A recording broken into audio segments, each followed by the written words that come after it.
শ্যামল মাছুকীয়া মই অন্য এটা মিনি ব্লগলৈ আপোনালোক সকলোকে স্বাগতম জনাইছোঁ। কি খবৰ সকলোৰে ভালনে? বহুত দিন ভিডিঅ' দিয়াই নাই, ভগৱানক ধুতি মানুহজন নাই মানে সেইটো কাৰণে ভাত বনাইছোঁ। আহি আছে এইফালে মাছ আনি থৈছোঁ, মাছ ফ্ৰাই কৰিম, তাৰপিছত দালি বনাম, তাৰপিছত ডিম এটা আছে ফ্ৰাই কৰিম আৰু এইফালে কেৰাহী পাতি ল'লোঁ, মাছ দুপিচ ফ্ৰাই কৰি ল'ম, তাৰপিছত ডিমটো ফ্ৰাই কৰিম, দালি বনাম, চাই থাকক। এইফালে ধুনীয়াকৈ ডিম ফ্ৰাই কৰি ল'লোঁ, ধনিয়া আৰু পিঁয়াজ দি। এইফালে মাছ ফ্ৰাই কৰি আছোঁ, মাছ হ'ব আৰু বেছি টাইম নাই। মাছ তাৰপিছত দালিখন কাটি দিম ধুনীয়াকৈ হৈ যাব। তাৰপিছত টেঙা আহি পাবহি আৰু টেঙা আহি পোৱাৰ লগে লগে ভাত খাম আপোনালোকক কথা দিছোঁ।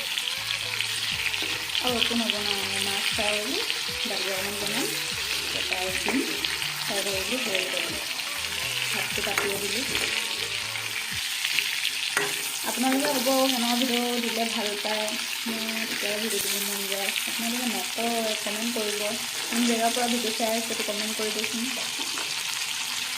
এইফালে মাছ ফ্ৰাই হৈ গ'ল, মাছ কাঢ়ি লওঁ ধুনীয়াকৈ হৈ গ'ল।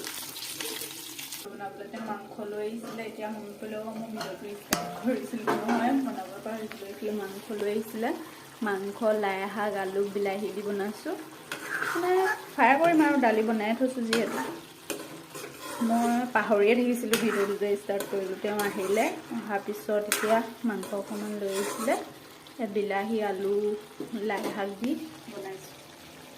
তাৰপিছত মাংস হ'লে ভাত খাম আৰু চাই